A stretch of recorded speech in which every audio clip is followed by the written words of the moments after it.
Vous ne vous en doutiez peut-être pas, mais avoir une mauvaise prononciation en anglais peut donner lieu à des situations plutôt cocasses. Dans cette vidéo, on va regarder le top 5 des pires malaises que vous faites en parlant anglais. Ce sont les pires malaises, mais rassurez-vous, ce sont aussi les plus drôles, enfin pour nous. Sachez que aucun des exemples qui suivent ne sont des exemples fictifs. Ce ne sont que des exemples que j'ai déjà entendus. Les quelques éléments de vulgarité que vous trouverez dans cette vidéo, évidemment, ne sont pas intentionnels. D'ailleurs, ce sont vos éléments de vulgarité, tout simplement parce que vous êtes trompé et que vous n'avez pas fait exprès. Je le dis quand même en début de vidéo parce que ça requiert un public averti. Cette vidéo n'est pas pour les enfants. Allez, c'est parti. Numéro 1. Et voilà ce que vous vouliez vraiment dire. Never stop looking for happiness. En français, ne cessez jamais de chercher le bonheur. Malheureusement, ce n'est pas ce que vous avez dit. En tout cas, ce n'est pas ce que le public a entendu. Ce que le public a entendu, c'est Never stop looking for happiness. Ce qui veut dire ne cessez jamais de chercher un pénis.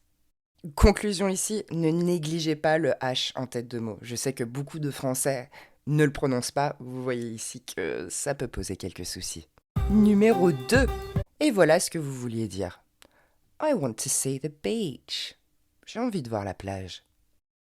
Malheureusement, ce n'est pas ce que vous avez dit. Ce que vous avez dit, c'est I want to see the beach. Et ce qu'un anglophone entend, c'est j'ai envie de voir la chienne. Et là encore, je reste poli.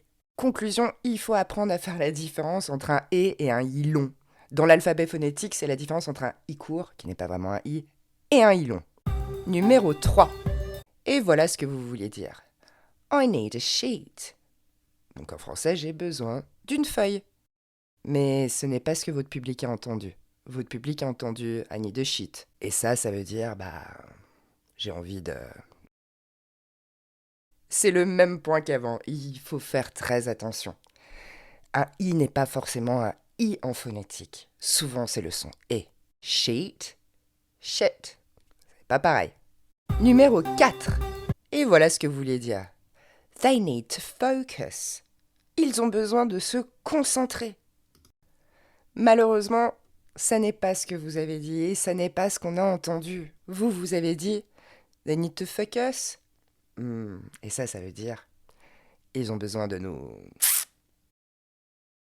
Et pour la petite anecdote, c'est une faute que j'ai entendue en entretien d'embauche.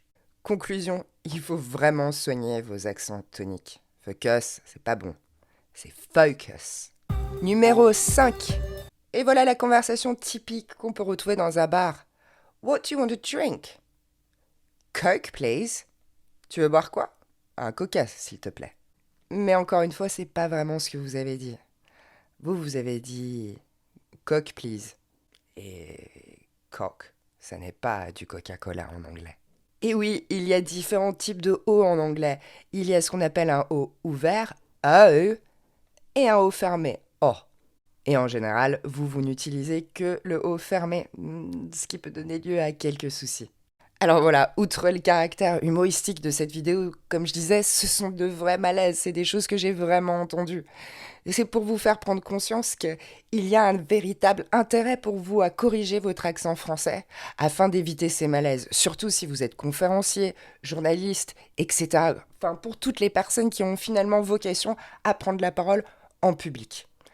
Pour ça, je vous propose qu'on la travaille ensemble. Vous avez une série de vidéos disponibles pour vous sur la chaîne. Je vous encourage à les travailler régulièrement, tranquillement. Et je vous dis à bientôt.